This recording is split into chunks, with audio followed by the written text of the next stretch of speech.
We are here to announce a first-of-its-kind lawsuit against the largest manufacturers of ultra-processed foods. Ultra-processed foods that are making us sick, plain and simple. These products in our diets are deeply linked to serious health conditions, imposing enormous costs on millions of Americans and cities and states across our country. Our case is about companies who design food to be harmful and addictive and marketed their products to maximize profits. Like the tobacco industry, they knew their products make people very sick, but hid the truth from the public, profited from untold billions, and left Americans to deal with the consequences.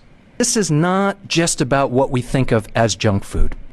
Many ultra-processed foods don't seem unhealthy, but they're falsely marketed as healthy.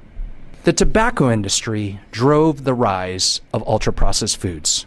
Starting in the 1960s, Big Tobacco bought major food companies. R.J. Reynolds purchased Nabisco and Del Monte. Philip Morris purchased General Foods and Kraft. In the 1970s, the food industry consolidated. These companies then transferred people, ideas, technology from Big Tobacco to the food industry. They used Big Tobacco tactics to research, design, and sell addictive products. They used addiction science and marketing techniques that followed the Big Tobacco playbook of creating the illusion and erosion of consumer choice. Addictiveness is a feature, not a bug. On the marketing front, they bombarded kids with product messages and advertising with cartoon mascots, from Tony the Tiger and Fred Flintstone to Paw Patrol. They used integrated marketing strategies with toy manufacturers and child-focused media companies, from Disney and Nickelodeon to Mattel, Nintendo, and Marvel.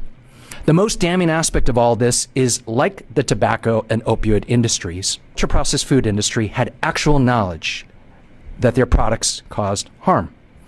In 1999, as is laid out in our complaint, Pillsbury Kraft executives warned industry leaders that these ultra-processed foods had gone too far. They predicted devastating public health consequences, health conditions that would cost our country $100 billion a year. Those warnings were ignored. The companies we are suing today include Kraft Heinz, Mondelez, Post Holdings, Coca-Cola, Pepsi, General Mills, Nestle USA, Kellogg, Mars Incorporated, and ConAgra brands. We are seeking to hold these companies accountable for their unfair and deceptive practices. This lawsuit should be the beginning of how we ensure